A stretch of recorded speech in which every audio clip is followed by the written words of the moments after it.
یہ کوئی بارڈر نہیں ہے اور نہ ہی یہ لوگ کسی کنٹری کی باؤنڈریز کو ڈسٹروائے کر کے کسی دوسری کنٹری میں جانے کی کوشش کر رہے ہیں، بلکہ یہ اس جگہ جا رہے ہیں جہاں ان کا کبھی اپنا گھر ہوا کرتا تھا، اور اسرائیلی فوجیوں نے، اسرائیلی آرمڈ فورسز نے انہیں وہاں سے نکال کر 41 کلومیٹر لمبی اور 6 سے 12 کلومیٹر چوڑی ایک غازہ نامی جگہ پر قید کر لیا۔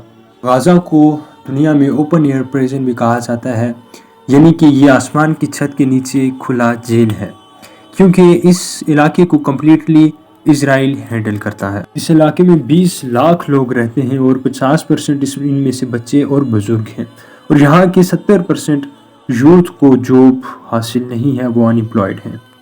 ایون کہ ان لوگوں کو ضروریات زندگی کی عام چیزیں بھی میسر نہیں ہیں، جیسا کہ آلو کی چپس اور ادرک وغیرہ کا پیسٹ ہو گیا۔ یہاں پر 90% لوگوں کو پینے کا صاف پانی میسر نہیں ہے۔ 66% لوگ یہاں پر قیدی کی طرح زندگی اپنے گھروں میں بسر کر رہے ہیں، اور یہ لوگ، ان لوگوں کے گھروں میں جب کوئی بچہ پیدا ہوتا ہے تو یہ اسے اسرائیل اتھارٹیز سے رجسٹر کرواتے ہیں، نہیں تو وہ بچہ ساری زندگی غازہ کی باؤنڈریز سے باہر نہیں آ سکتا۔ اس کی باؤنڈریز کی بات کریں تو غازہ کی ایسٹ اور نارتھ میں اسرائیل آ جاتا ہے، ویسٹ میں میڈیٹرینین سی آ جاتا ہے، اور ساؤتھ میں ایجپٹ آ جاتا ہے۔ 1994 میں غازہ کے ساتھ اسرائیل نے 60 کلومیٹر تک لانگ بارڈر بنا دیا، اور اس کو وقت کے ساتھ ساتھ اپ گریڈ کرتے گئے، جس کی ہائٹ 7 میٹرز ہے، اور اس میں سینسرز لگے ہوئے ہیں، اور اس میں automatic remote control machine guns لگی ہوئی ہیں۔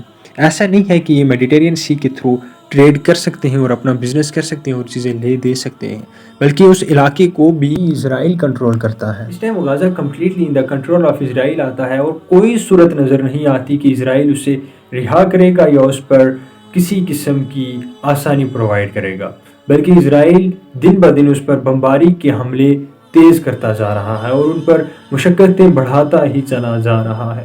آپ کو معلوم ہوگا کچھ عرصہ پہلے میں نے فیس بک پہ ایک بات بیان کی تھی، جس میں نے کمپلیٹلی ایک بات آپ کو بتائی تھی کہ چند دنوں پہلے میری نظر سے ایک پوسٹ گزری جس میں اسرائیلی نوجوان، وہ یہودی، اپنے ہاتھوں میں ایک کارڈ لیے سڑکوں پہ گھوم رہے ہیں، جس کارڈ پہ لکھا تھا "The Khyber was your last chance"، کہ جنگ خیبر تمہاری آخری فتح تھی، اب تم ہم سے نہیں جیت سکتے۔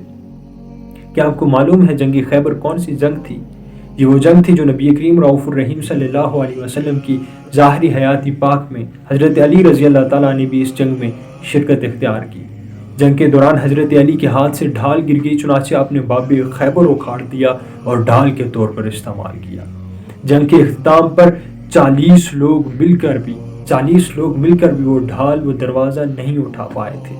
اس پہ اقبال نے لکھا ہے نا، تم ہی کہہ دو کہ اکھاڑا در خیبر کس نے، شہر جو کیسر کا تھا اس کو کیا سر کس نے، تھے تو آبا وہ تمہارے ہی مگر تم کیا ہو، ہاتھ پہ ہاتھ دھرے منتظر فردا ہو۔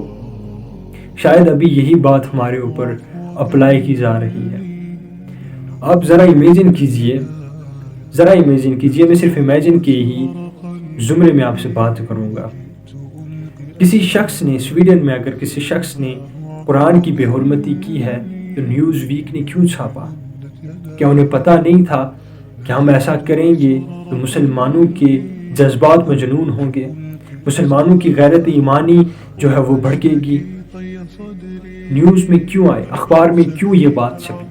اصل میں وہ چیک کر رہے ہیں، وہ ٹیسٹ کر رہے ہیں کہ مسلمانوں میں کتنی غیرت ایمانی باقی رہ گئی ہے، یہ کہاں تک، کس درجے تک اپنے ایمان میں اور اپنے اسلام کے لیے آگے جا سکتے ہیں، یہ کس قدر غیرت مند باقی ہیں، کیا ان میں کوئی غیرت باقی ہے؟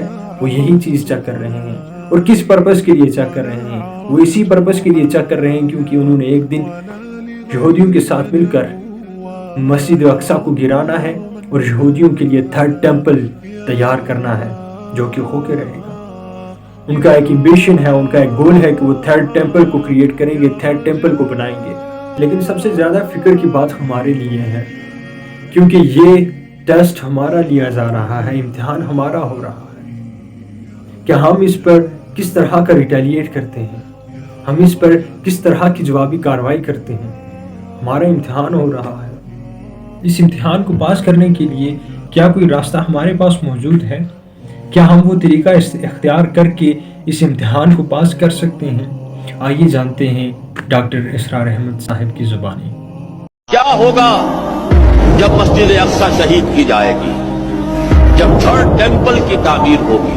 یہ بہت دور کی باتیں نہیں ہیں، بہت قریب آنے والی۔ یہ ایودھیا کی مسجد شہید کی گئی، ابھی یہ ایک بہت بڑا مزار جو ہے شہید کیا گیا، اور اس کے ساتھ کئی مسجدیں شہید کی گئی۔ یہ سب کیا ہے؟ یہ مسلمانوں کی نفس دیکھی جا رہی ہے کہ کوئی غیرت اور حمیت نام کی کوئی شے باقی ہے؟ معلوم ہوا کہ نہیں، کہ غیرت نام تھا جس کا گئی تیمور کے گھر سے، ختم، غیرت نکل گئی۔ اسی طرح ایودھیا کی مسجد، اب چرار شریف، اور یہ کوئی دن کی بات ہے کہ اب مسجد اقصی کا نمبر آیا کہ آیا، اس کے لیے پوری تیاریاں ہو چکی ہیں۔ ان کا تھرڈ ٹیمپل 30ویں مرتبہ ہیکل سلیمانی تعمیر ہونا ہے، نوٹ کر لیجئے۔ ان کے لیے وہ وہی کچھ ہے جو ہمارے لیے کعبہ ہے۔ مسجد اقصی شہید ہوگی اور ٹیمپل کی تعمیر شروع ہوگی۔